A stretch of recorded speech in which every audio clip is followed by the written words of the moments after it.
প্রতিটা মেয়েই মনে হয় বাপের বাড়িতে আসলে অলস হয়ে যায়, শুধুমাত্র খায় আর ঘুমায়, কাজের আগ্রহটাও কমে যায়। আসসালামু আলাইকুম সবাইকে, কেমন আছেন সবাই? আশা করি সুস্থ আছেন, ভালো আছেন। আলহামদুলিল্লাহ, আমিও ভালো আছি।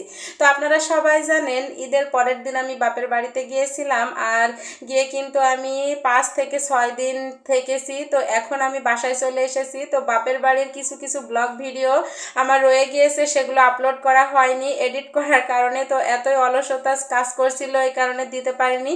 তো আস্তে আস্তে এখন সেগুলো আপনাদের সঙ্গে শেয়ার করব। তো যাই হোক, সকালবেলা এই যে আম্মু আর আব্বু চলে যাচ্ছে দাওয়াত খেতে। তো সকালবেলা ঘুম থেকে উঠে আমার মায়ের হাতে রান্না বান্না খেয়ে এটা টানা ঘুম দিয়েছে 11টা পর্যন্ত।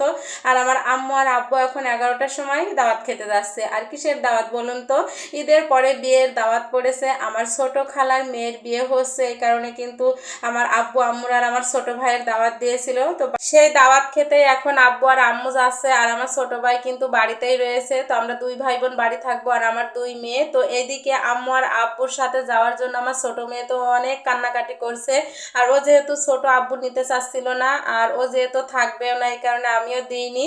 আর এখানে বড় একটা অদ্ভুত ব্যাপার আছে, আমার বড় মেয়েকে সাথে নিয়ে যাবে আব্বু আম্মু, কিন্তু সে যাবে না। আর ছোট মেয়েকে নিয়ে যাবে না, সে বিরাট কান্না ধরেছে। তো অনেক ভুলিয়ে ভালিয়ে আমার ছোট ভাই মিষ্টি অন্ন কিনে তাকে ভুলিয়ে ফেলেছে। তারপরও মাঝে মধ্যে বলছে বাড়িতে গিয়ে বাবাকে বলে দিব নানি আমাকে নিয়ে যায়নি। যাই হোক, আমার ছোট ভাই আমার মেয়েকে নিয়ে চলে গিয়েছে কোন দিকে জানি না। আর আমি চলে এসেছি যে ভাইদের বাড়িতে। আর এসেই দেখি বিল থেকে জাল তুলে এনেছে, আর সেই জালে অনেকগুলো মাছ বেঁধেছে। তো এখানে তেলাপিয়া মাছ বেঁধেছিল, আর বেঁধেছে সরপুঁটি মাছ। আর একদম তর তাজা তেলাপিয়া নড়তেছিল, এত ভালো লাগছিল মাছগুলো দেখে, কিন্তু খুবই সুন্দর লাগছিল, টাটকা সতেজ। তো এইদিকে মাছ এই যে ভাই জাল থেকে ফেলে দিচ্ছে, মানে ছিঁড়িয়ে ফেলছে, আর ওইদিকে ভাবি মাছগুলো কেটে নিচ্ছে। এটাই হলো গ্রামীণ পরিবেশ। আর এই যে দেখুন, গামলাটাকে সবাই ইগনোর করবেন।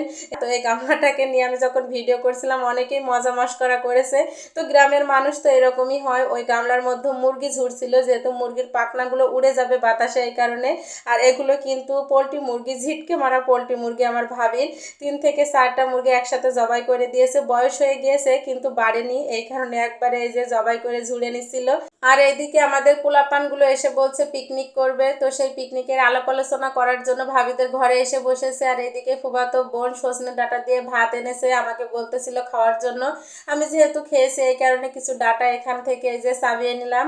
তো মজা হয়েছে অনেক রান্নাটা। আর এদিকে আমার ফুফাতো বোন কাজ করছে, আর একটা বোন তো সেলাই মেশিনের কাজ করছিল। আর আমরা সবাই গোল মিটিং বসিয়েছি পিকনিকের কত করে চাঁদা তোলা যায়, আর কি কি খাবারের মেনু হবে, এইসব নিয়ে। তো মিটিং শেষ করে যে যার যার মতো বাড়িতে গিয়ে গোসল করে খাওয়া দাওয়া সেরে বিকেলবেলা আবারও চলে এসেছে এই যে ভাইয়ের দোকানে সব বোনেরা মিলে। আর এসে দেখুন ভাইকে এখানে নাড়ছিলাম বিআই বিআই বলে। তো অলরেডি একটা গানও বলেছিলাম, সেটা হয়তো সবাই রিলস ভিডিওতে দেখেছেন।